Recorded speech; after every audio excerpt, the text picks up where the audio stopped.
Okay, unscreened caller, you're live on the air. What's your name and where you from? Oh, Sean, it's Don Johnson from East Texas. Hey, Don, what's going on, brother? Let me pull up that email that you sent me. All right. Hold on just a second. You're about 15 deep. Where the hell did I put you? I got a ton. I got a ton. Oh no, that's not it. I know I had you in here. Where the hell did you go? Oh, here you go. I got you. All right. All right. So, which one you want me to pull up first? It's really up to you. If you're gonna look at the tree breaks, we had talked about tree breaks that you find in the woods, and what Bigfoot tree breaks look like versus natural tree breaks. Right. And so what I did was I had sent you last time a picture of what I believe to be a Bigfoot tree break and a footprint. So what I ended up doing was I went back to that same location and looked around and found another tree break that was just a single tree that's been over at a 90 degree. Mm-hmm. And, yeah, I got that. I got that. Hold on a second. Let me pop that up here and reveal that. There you go. Okay, I got you. Got you set up. And yeah, that tree is about as big as your forearm. So it's not just a huge tree, but it's bigger than any person that I know could break. And it doesn't have any damage around it to say something other than hands actually got a hold to it and broke it. All right. And it's right amongst a thicket of trees, so there's nothing could got in there to it. In fact, the top of it is pushed into the middles of all those little trees around it. Okay. Let me. So I think I might have gotten the wrong one, but I got the new one. All right. Now I got it. There you go. Yeah. Yeah. So I got that one. So that one is, I believe, to be a real tree break. So something with hands did that. Say a Bigfoot did it. I can't say a Bigfoot did it because I didn't see it happen. But something really big and really powerful did that. Wow. That break is, if I stand under and I'm 6 foot tall, and the top of that tree touches the top of my head, the bottom of that limb rather touches the top of my head. Right. Standing under it. So that's 6.5 feet, 7 feet tall. At the I'd say just 6 foot, a little over. Yeah, right there at the bend. All right. So that's a pretty good sized critter did that. Oh yeah, no doubt. And so I also took a picture of some other trees that are broke. That are actually, there's a picture of 3 trees that are broke right beside each other. And those trees, I believe, are broken because of wind damage. And the reason that I believe it's wind damage is because the trees themselves have the bark is slipping on them, which means that the trees themselves were either dead or unhealthy.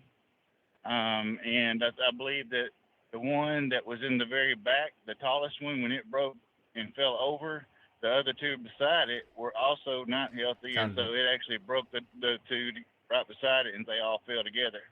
Yeah, you can kind of see that they they don't have any foliage on it at all.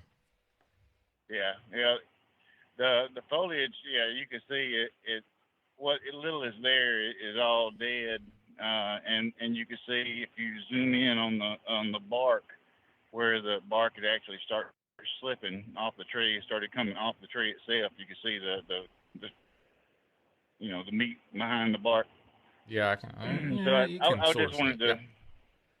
Yeah, it's just I wanted to show that to you because there's not a lot of people that really share a lot of information about this. I had to do a lot of digging to find information. Most people that quote unquote research Bigfoot and Dogman and cryptids and stuff, they don't really share the details of they just talk about the pictures that, oh, look what I caught and I did this and I did that, but they don't explain anything. So I've done a lot of reading and a lot of looking for myself, and growing up in the woods, it was something that I was always taught was to pay attention to your surroundings. I mean, when something doesn't look right or looks unnatural Mm-hmm. or out of place, then question it and say, what is it that caused it? And so, as I got older and started experiencing things and realizing there were other things in the woods, I knew from my childhood that there was something else out there. I didn't know exactly what it was, but I just knew it looked in my window and scared me to death. So I ended up having reoccurring nightmares over years and years. And after I finally went back and tried to face the nightmares and figure out what was causing the nightmares, I questioned my mother over the memories that I had, and it wasn't just a dream. It was actual something that happened, and it was something looking in my window. And so, as a 4-year-old child, you don't think you'd have a lot of real serious, concrete memories, but my memories are pretty vivid. When I was 4 years old, and a lot of things happened in my life when I was 4. So, right. But anyway, that's a story for another time. But anyway, as I grew up in the woods, and like I said, I looked around and saw a lot of things. I learned to track whenever I was really young, from my grandfather and my great-grandfather and my dad. And so we hunted and trapped and fished and all that sort of stuff. And, I gathered a lot of information from them. But over the years, I saw things I couldn't explain, tracks that were bigger than they should have been, and then it always reminded me of things, that maybe I had dreamt about or things that I had seen as a child and not really understood what they were. But that's what kind of drove me in as an adult to look into cryptids. But anyway, it's just one of the things that I like to do. I like to take pictures of tracks, and I like to, take casts if I can find a good one, and I haven't found a whole lot of really good ones that were unique enough to try to cast. So right. I've only learned to cast really in the last couple of years, so it's not anything that I'm really great at, but I'm learning. Well, I'm bringing up that anyway, one track that you had with the dollar bill side of it. Okay. And, well, yeah, go ahead and that what I found looks like toes of a big cat. The pads themselves didn't imprint into the ground, but the fingers did, of 3 of the fingers. And if you look really close on the right side, you can see a 4th digit, and you could tell it's a cat because dogs, their nails protrude the whole time. They don't retract. Cats will retract into the fingers themselves, but if they're really long, the very tips of the claws will actually still cut the dirt if it's a deep enough print. And those particular fingerprints on that track have a really sharp nail right in the very middle. It's not very long, but you can see where the nail actually cuts the dirt. So that tells me it's a cat. And being about half the size of a dollar bill, about in width, shows it's about 3 inches wide, maybe 4. All right.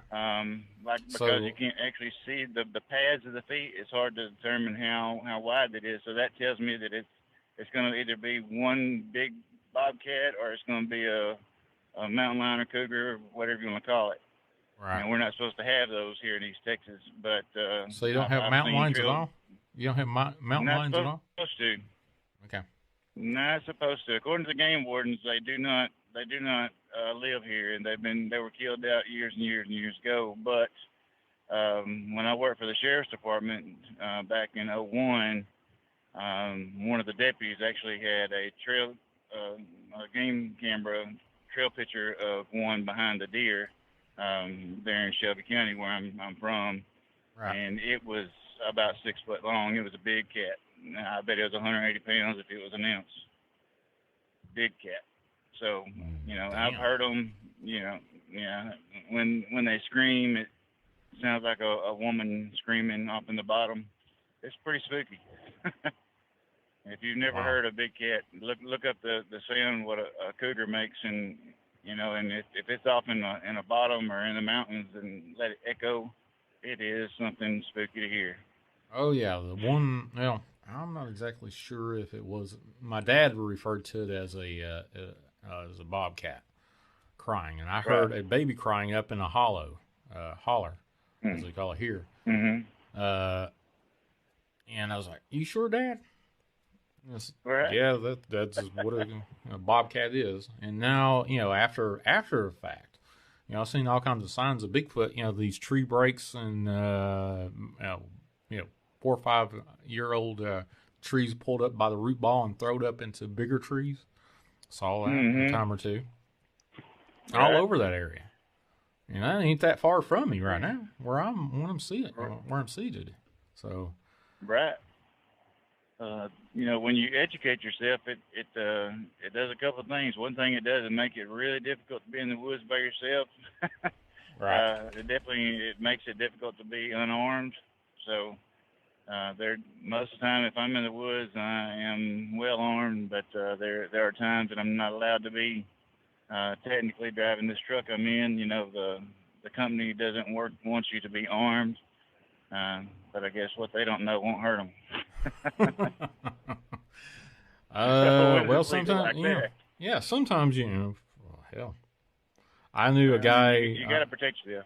Yeah, I knew a guy that, the hospital, one of the hospitals I worked for, I knew a guy that, had at least 3 firearms on him at any time. And he'd walk into the work, in the work, and, pass by multiple signs and no firearms past this, unless you are a licensed, whatever, cop, sheriff, that kind of thing. And he'd walk in, I don't give a crap. He had the weirdest freaking laugh. Hi, I'm Julie. And I asked him, man, why do you act so crazy? He said, the only reason is if they think I'm crazy, they'll react to me. Can you hear me okay? Yes, ma'am. Right. Okay.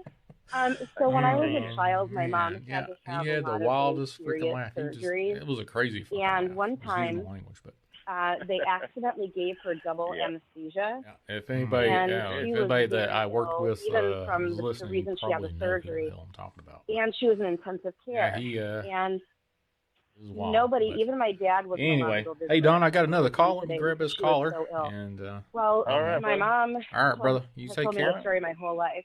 All right, we'll catch you later. She's actually in heaven now, but at this time, a woman dressed in white came into her room.